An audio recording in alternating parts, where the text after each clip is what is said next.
जमीन कारोबारी राकेश सिंह को अपराधियों ने मारी 4 गोलियां, मौके पर ही हुई मौत, पुलिस जुटी शिनाख्त में। भागलपुर में पुलिस का इकबाल मानो खत्म हो गया हो, अपराधियों का मनोबल बढ़ता ही चला जा रहा है। खासकर भागलपुर में गोलीबारी की घटना काफी बढ़ गई है। हबीबपुर का इलाका गोलियों की तड़तड़ाहट से गूंज उठा। गोलीबारी की घटना में एक जमीन कारोबारी की मौके पर ही मौत हो गई। ताजा मामला हबीबपुर थाना क्षेत्र के धोबिया काली रोड के समीप का है, जहां अपराधियों द्वारा अलीगंज महेशपुर का रहने वाला जमीन कारोबारी राकेश कुमार सिंह की लगातार 4 गोली मारकर हत्या कर दी गई। अपराधियों द्वारा युवक को एक गोली पीछे से कनपट्टी पर मारी गई और 3 गोलियां पीठ पर मारी गई, जिससे जमीन कारोबारी राकेश सिंह की घटनास्थल पर ही मौत हो गई। वहीं घटनास्थल से एक मोटरसाइकिल भी बरामद हुई है। घटना की सूचना मिलते ही सिटी डीएसपी अजय कुमार चौधरी एवं कई थानों की पुलिस घटनास्थल पर पहुंचकर जांच में जुटी। वहीं हबीबपुर थाना की पुलिस शव को अपने कब्जे में ले पोस्टमार्टम के लिए भेज दिया है। मेरा भाई का कुछ लोगों के साथ पुराना विवाद चल रहा था प्लॉट का, जिसमें मेरा भाई का कमाया हुआ पैसा 5 से 6 साल से नहीं दे रहा था और भाई को आजकल बोल के डेढ़ दे रहा था, लेकिन मेरा भाई को फिर भी पैसा नहीं दिया। जिसके एवज में मेरा भाई को 1-2 बार अकाउंट में बुलाया भी था, तो मेरे घर से मेरी माँ हम लोग मना कर दिया था, भैया कोई अकेला में बुला रहा है मत जाइए, पता नहीं उसके मन में क्या है, हो सकता भैया आपका वो आपके साथ कुछ गलत कर दे। उसके बाद फिर आज मेरे भैया किसी काम से निकले थे, उसके बाद हमारे भाई के साथ भाई को गोली मार दिया गया, जिसके पीछे कुछ लोगों का हाथ है।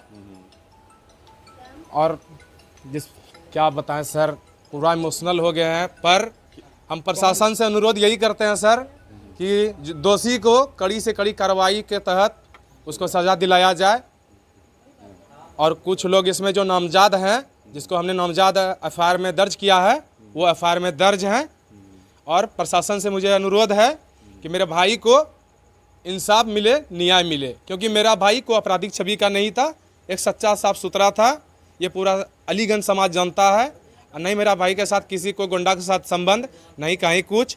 ये हमने एफआईआर में दर्शा दिया है, जो इन हत्याओं में शामिल थे और जो इन हत्या को करवाए हैं। मैं प्रशासन से इंसाफ की मांग करता हूं और हमको पूर्ण भरोसा है कि हमारे शहर के सिटी एसपी साहब, डीएसपी साहब और हमारे बबरगंज थाना क्षेत्र के जो बड़े बाबू हैं एवं हबीबपुर थाना के जो बड़े बाबू हैं, वो सब हमें इंसाफ दिलाएंगे। और हमारी प्रशासन से, हमारा नाम मोनू सिंह हुआ, घर अलीगंज। यहाँ एक लाश बरामद हुआ है। प्रथम दृष्टया ऐसा लगता है किसने इसको गोली मार दिया है। घटनास्थल से कुछ खोखा भी बरामद हुआ है। हम लोग आसपास के सीसीटीवी खंगाल रहे हैं। व्यक्ति अज्ञात है, इसकी हम लोग पहचान कर रहे हैं। यहाँ पे मौके वारदात पे एक बाइक भी बरामद हुआ है, उससे भी हम लोग पहचानने की कोशिश कर रहे हैं।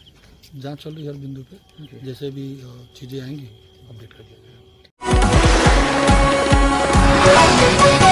एक महिला को चाकू गोदकर मार डालने की घटना का आज पुलिस ने उद्भेदन करते हुए एक अपराधी को गिरफ्तार किया है। गौरतलब हो कि 9 मई को सध्या में मुजाहिदपुर थाना क्षेत्र अंतर्गत उल्टा पुल के नीचे एक अज्ञात महिला को चाकू से अज्ञात व्यक्ति के द्वारा मारकर जख्मी कर दिया गया था। इलाज हेतु मायागंज अस्पताल ले जाने के क्रम में रास्ते में ही मृत्यु हो गया। इस संबंध में पुलिस अवर निरीक्षक मोहन कुमार सिंह मुजाहिदपुर थाना के स्वलिखित बयान के आधार पर मुजाहिदपुर थाना में केस दर्ज किया गया था। कांड के उद्भेदन में वरीय पुलिस अधीक्षक आनंद कुमार के निर्देश पर नगर पुलिस अधीक्षक अमित रंजन के निगरानी में नगर पुलिस अधीक्षक अजय कुमार चौधरी और सहायक पुलिस अधीक्षक प्रशिक्षु अपराजित लोहान के नेतृत्व में एसआईटी का गठन किया गया। गठित टीम द्वारा कांड का सफल उद्भेदन करते हुए एक देशी कट्टा 06 जिंदा कारतूस और 2,56,325 रुपया सहित एक अपराधकर्मी की गिरफ्तारी की गई है, जिसने इस घटना को स्वीकार किया है। उन्होंने ही सबसे पहले जो महिला थी, उनको चाकू लगने के बाद सबसे पहले उन्होंने ही देखा था। देखने के बाद उन्होंने तुरंत थाने में बताया। थाने की टीम वहाँ पे तुरंत पहुँची और उस महिला को अस्पताल ले जाने की कोशिश जब वो कर रहे थे, रास्ते में थे, तब वो महिला ने दम तोड़ दिया। उस महिला जो स्वतंत्र साक्षी का जो बयान था, उसके आधार पर वे बता रही थी कि तड़पते हुए वह महिला सिर्फ एक ही चीज़ बोल रही थी कि हमको बचा लो, हमको हमारा भैंसुर मार दिया। तो उसी बेसिस पे हमने जो इन्वेस्टिगेशन थी वो स्टार्ट की। पता चला कि उसके अंदर हमने फिर उसके बाद जो टेक्निकल एविडेंस था वो इकट्ठा करना शुरू किया। उसके जितने भी गांव वाले थे, परिवार वाले थे, उन लोगों से बातचीत की और पूरा इस कांड के अंदर जितने भी लोग संलिप्त थे उनसे जानकारी हमने प्राप्त की और हमने फिर फाइनली एक जो उसका भैंसुर है फुचो मंडल, उसको गिरफ्तार कर लिया गया। क्या बरामदगी हुई है इसमें? बरामदगी यहाँ पे हुई है हमारे पास। उससे फुचो मंडल के पास से हमें एक देसी कट्टा मिला है, 6 जिंदा कारतूस मिले हैं और 2,56,325 रुपये नगद मिले। कारण क्या था सर, हत्या कैसे? कारण हमारे पास 2-3 कारण सामने आए हैं, जिसके अंदर सबसे मुख्य कारण है कि 2020 में जो महिला है उसके ससुर को सांप ने काट लिया था, जिसके बाद सारे गांव वाले और फुचो मंडल की नेतृत्व में उस महिला को उन्होंने डायन घोषित कर दिया था। वो महिला ने 2020 में न्यायालय में भी वो आवेदन लगाया हुआ था और उसके कॉपी भी हमारे पास है। उसके बाद से भी उसको प्रताड़ित करते रहते थे महिला को, यही बोल के, और फुचो मंडल ने उसी चीज़ का बदला यहाँ पे लिया है। दूसरा कारण जो हमें सामने आ रहा है वो है कि ज़मीन का भी दोनों भाइयों के बीच में विवाद था, तो उसकी वजह से जो अपने भाई की जो पत्नी। गंगा दशहरा के अवसर पर गंगा के तटों पर उमड़ी श्रद्धालुओं की भीड़, निकाली गई कलश शोभा यात्रा। गंगा दशहरा पर भागलपुर व भागलपुर के आसपास के कई गंगा तटों पर श्रद्धालुओं का हुजूम पहले सुबह से ही देखा गया। गंगा दशहरा का पर्व आज पूरी आस्था और श्रद्धा के साथ मनाया गया। लोग गंगा में डुबकी लगाने के लिए पूरे सूबे के अलावे देशों और विदेशों के कोने कोने से श्रद्धालु पहुंचे।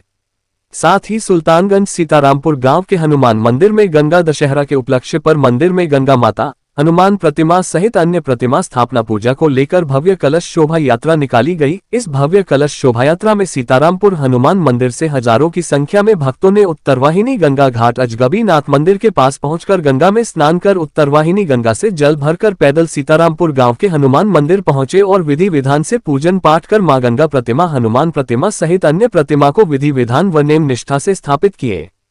इस कलश शोभायात्रा में सैकड़ों महिलाओं ने अपने सिर पर कलश रखकर पूरे शहर का भ्रमण किया और भक्ति गानों पर खूब थिरकते दिखे। होमगार्ड के रिक्त पदों पर नियुक्ति की मांग को लेकर अभ्यर्थी परेशान, 1 साल से अभ्यर्थी लगा रहे अधिकारियों के कार्यालय के चक्कर। भागलपुर में होमगार्ड की बहाली पर नियुक्ति को लेकर अभ्यर्थी काफी परेशान दिख रहे हैं। वहां आए दिन कभी जिलाधिकारी तो कभी एडीएम तो कभी हाई कोर्ट तक के चक्कर लगाते दिख रहे हैं। उसी बाबत आज होमगार्ड के अभ्यर्थी जिलाधिकारी से मिलने पहुंचे, वहीं जिलाधिकारी ने एडीएम के पास भेज दिए और एडीएम ने कहा हाई कोर्ट से जो आदेश आया है उसमें आप लोगों की नियुक्ति का प्रावधान कहीं से नहीं है। इस बात को लेकर अभ्यर्थी काफी आक्रोशित हो गए और उन्होंने फिर से हाईकोर्ट में केस करने की बात कही। श्रावणी मेले के सफल आयोजन को लेकर समीक्षा भवन में हुई अधिकारियों के संग बैठक। अपने क्षेत्र का श्रावणी मेला सबसे बड़ा मेला है। इस श्रावणी मेला में पूरे देश के कोने कोने से लोग सुल्तानगंज के अजगैवीनाथ धाम घाट पहुंचते हैं और यहां से जल भरकर देवघर बाबा बैद्यनाथ को जल अर्पण करने के लिए रवाना होते हैं। इस बार श्रावणी मेला जुलाई माह से प्रारंभ होने वाला है। इस श्रावणी मेला को लेकर 18 मई को जिलाधिकारी सुब्रत कुमार सेन ने इस साल की पहली बैठक रखी थी। आज श्रावणी मेला को सफल बनाने के लिए भागलपुर समाहरणालय स्थित समीक्षा भवन में दूसरी बैठक का आयोजन किया गया, जिसमें विभाग से आवंटन मांगने की प्रक्रिया, कई विभागों के तहत टेंडर निकालने की प्रक्रिया से लेकर कच्ची कांवरिया पथ को अतिक्रमण मुक्त कराया जाने को लेकर कई बिंदुओं पर वार्ता हुई। साथ ही साथ श्रावणी मेला में पहुंचे कांवरियों को किसी तरह की कोई परेशानी न हो, इसके लिए मूलभूत सुविधाओं में बिजली, शौचालय, सड़क की मरम्मति, जगह जगह जल की व्यवस्था एवं कांवरियों के ठहरने की व्यवस्था को लेकर वार्ता की गई। श्रावणी मेला जो जुलाई से शुरू होगा उसके तैयारी के लिए आज बैठक की गई। इसके पहले 18/5 को डीएम साहब बैठक किए थे, तो एक उसका अनुपालन आज मांगा गया। उन लोगों की क्या क्या तैयारी है, विभाग से आवंटन मांगने की प्रक्रिया है, फिर आवंटन के अलावा टेंडर वगैरह निकाला जाता है, उसकी जो है हम लोग ने समीक्षा की और सारी बातों की चर्चा हुई इसमें। किस स्तर से तैयारी, 2 महीने का सावन है, कैसी तैयारी रहेगी जिला प्रशासन की? तो हम लोग अभी से ही जो कार्य योजना बना रहे हैं कि पिछले जो सामान्य रूप से श्रावणी मेला 1 माह चलता था, 2 माह है, उसी हिसाब से सारी तैयारियां होंगी।